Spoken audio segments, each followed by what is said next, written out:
Good evening, everybody. Thank you for giving me an opportunity to come and address all of you. I was part of this journey that started 15 years ago. I led a very small team of 2 people that started this study with a different media partner then, and it has grown into an awesome study today where it has become a kind of a watershed study every year or every other year that we do this. So to help talk about some of the trends that we're seeing in the future that we're picking up, to corroborate some of these findings, to help us understand a little more from a business leader's perspective who has so many other stakeholder interests, principal of which are the shareholders, to balance, I'd like to invite 3 of our stars of the evening onto stage where we can help learn from them on how they're managing the businesses in a very uncertain world as we go forward. Before I do that, I wanted to leave this as the chart that they'll think about. This is very specific to India. This is not global data. So if you look at this data, there are 3,000 plus startups, active startups, and these numbers are real. I've checked them several times. We are the 4th largest startup hub in the world. 59% of these are e-commerce companies. 73% of these founders are less than 36 years old, so they're not going to go away anytime soon. 70,000 plus are employed here. So to help us understand all of this with this particular aspect of the entrepreneurial Indian in the background, I'd like to invite in alphabetical organizational order, Mr. Guido Sander, who's the MD of Roche Diagnostic, onto stage, please. Guido. Mr. Dilip Puri, who's the MD of India and the Regional Vice President for South Asia of Starwood Hotels. Thank you for coming, sir. Mr. Arvind Uppal, Regional President, Asia South for Whirlpool. Thank you for coming, Arvind. Please have a seat. So thank you, gentlemen, for coming and appreciate you taking time out this evening. Now, these are CEOs. These are all HR people, primarily. Okay, so we'll ask them what they think about HR people in a minute, but I'm sure they think about their HR person in a very different dynamic.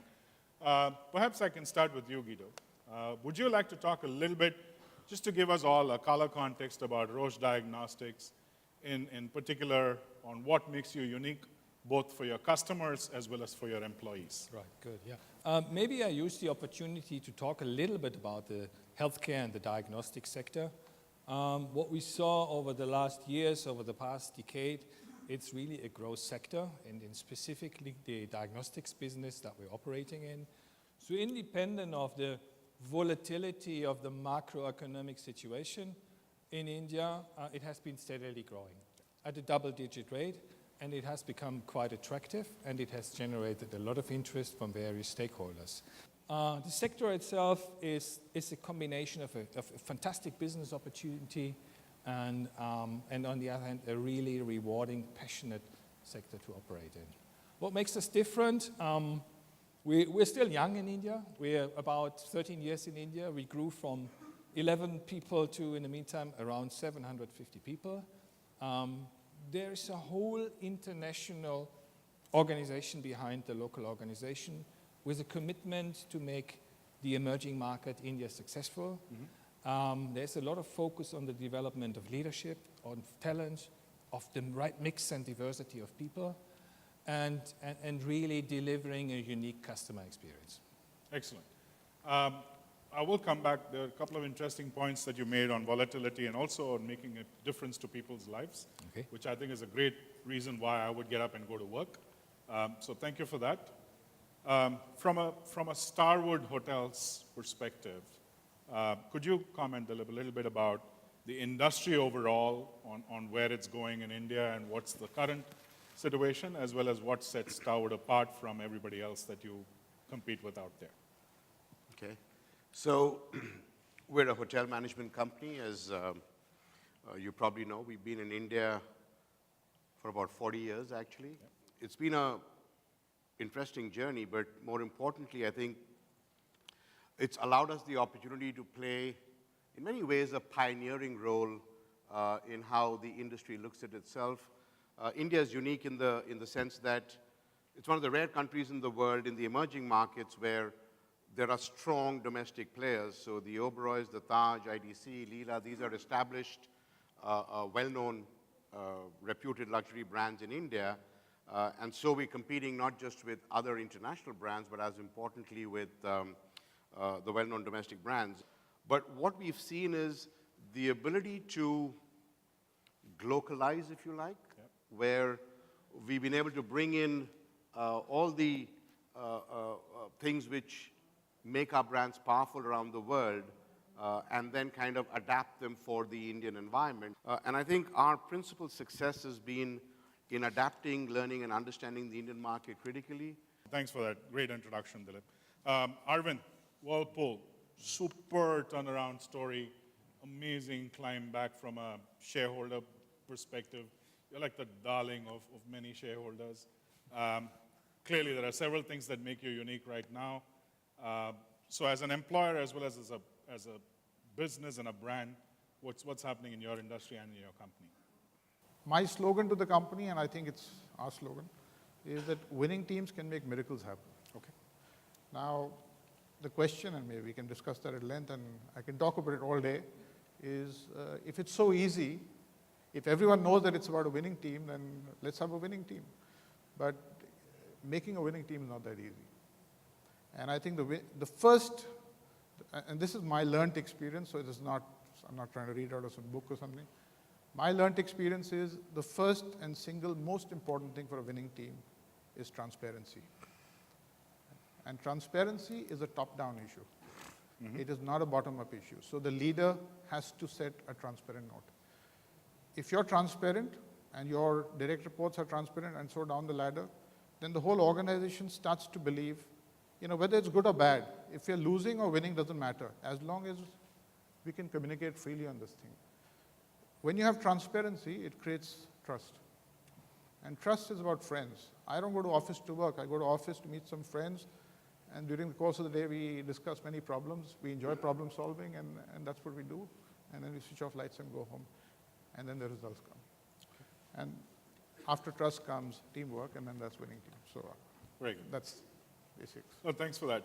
Now, this is to any of you, Dilip or Guido, please chime in. I very much share that view. What makes a winning team or a high-performance team, it's obviously transparency, it's engagement, and obviously it's empowerment. Yeah? So it needs to start with the vision as a strategy, and it needs to drop down, and it's the leader that transports it down. And then it's a two-way communication and a continuous two-way improvement process. But it's all about empowerment and the creation of accountability. Okay. So as a not necessarily on the winning teams piece, I get that point of view. As a German organization, what's been in the last 2 years your most challenging aspect in dealing with human resources in India? You can't really compare it. Yeah, business works completely different than in countries like Germany. I think what's important is you need to come as a leader. You need to come with an open mindset, and you need to take the time to understand and to learn the market, and that needs dialogue. Yeah, leadership is mostly about talking to people, listening to people, and then jointly formulate a solution.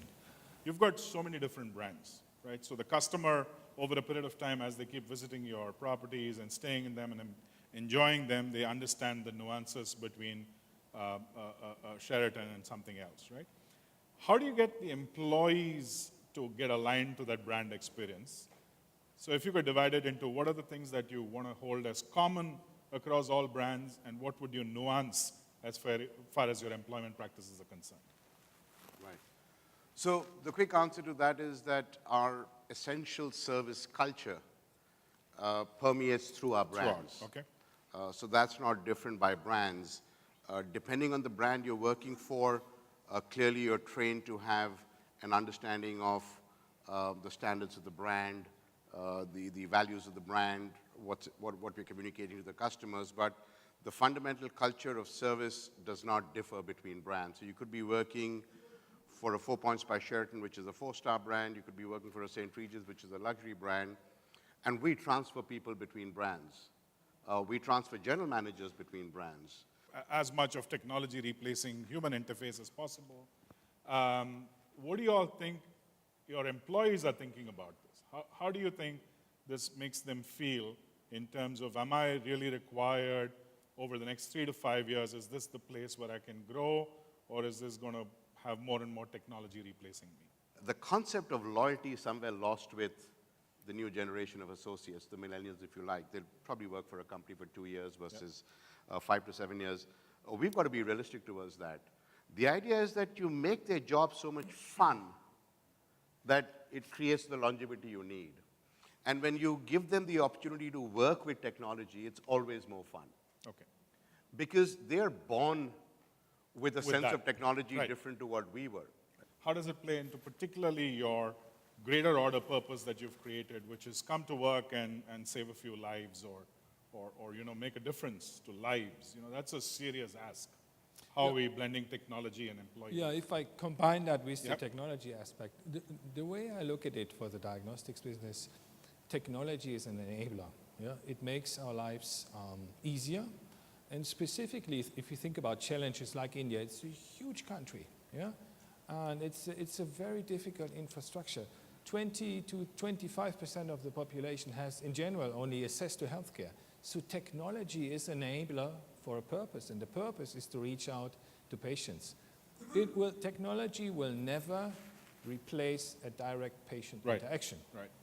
but it helps us very much with our ambitions to increase accessibility and quality in the future. In a country where you operate, where you're considered a consumer durable, not anymore, I know, but the industry is changing, et cetera. So you're appealing to certain customer needs and all of that. You've got employees coming in to service that. And on the other hand, you've got in India, which has a huge way to go in terms of claiming its rightful place as a strong and developing country. How are you managing these juxtapositions from a business and an employer perspective? Well, I'm not sure this is so much of an employer issue. India is a country where 80% of durable purchases are first-time purchases. So my sense is that it's a country where we are so dependent on seasonality and weather. It should be hot enough so that somebody goes out and buys his first fridge or his first air conditioner. Not because he can afford it, because he can't bear the physical difficulties anymore. So we are still at that stage. I think, particularly for the durable industry, that's a very different issue from a business perspective as it relates to, I think youngsters today come with a lot of ideas. My sense is they would like to do everything and change the world because they come with at a touch of a button, you can get all the information you want, you can access whatever you want. Everything is fast, quick. They want things to happen quickly. They want us to go to rural markets. They want to do everything quickly. So you've got to... Okay, I'm going to open up questions to the audience in a minute. But before that, one word from each of you. If I were to ask you, what is your employer brand essence? It's the brand, it's the company that really focuses on the individual and can make a significant contribution to the quality of life. Irrespective of their level or their whatever they do, they see that they can actually make a difference to the business. Philip. Well, I think we just have the sexiest brands in the world. That's why people want to come and work for us. Excellent. Well, I think there's a difference between the way Whirlpool is perceived by people who don't work for Whirlpool and those who are on the inside.